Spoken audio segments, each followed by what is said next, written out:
And God prepared a great fish to swallow up Jonah.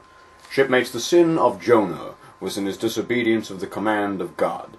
He found it a hard command, and it was hard, shipmates, for all the things God would have us do are hard. We would obey God, we must disobey ourselves. But Jonah still further flouts at God by seeking to flee from him. Jonah thinks that a ship made by men will carry him into a country where God does not reign. He prowls along the shipping like a vile burglar hastening to cross the seas. As he comes aboard, the sailors mark him. The ship puts out, but soon the sea rebels. It will not bear the wicked burden. A dreadful storm comes up. The ship is like to break. The boatswain calls all hands to lighten her. Boxes, bales, and jars are clattering overboard. The wind is shrieking. The men are yelling. "Fear the Lord," cries Jonah, "the God of heaven, who hath made the sea and the dry land."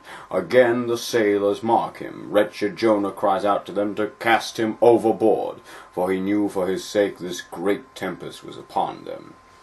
Now behold, Jonah taken up as an anchor, and dropped into the sea, into the dreadful jaws awaiting him. The great whale shoots to all of his great ivory teeth like so many white bolts upon his prison, and Jonah cries upon the Lord out the fish's belly.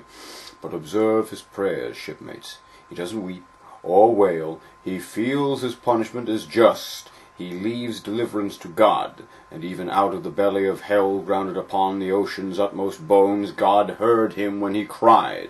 God spake unto the whale from the shuddering cold and blackness of the deep. The whale breached and vomited out Jonah upon the dry land, and Jonah, bruised and beaten, his ears like two seashells, still multitudinously murmuring of the ocean. Jonah did the Almighty's bidding. And what was that, shipmates?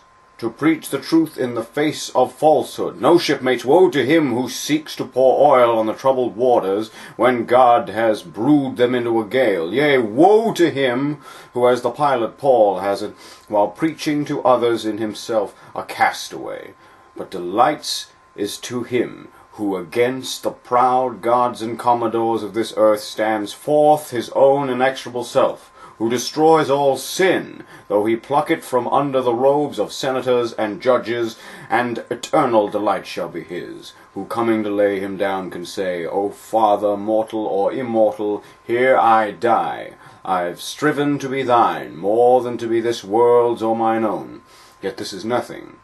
I leave eternity to thee for what is man, if he should live out the lifetime of his God.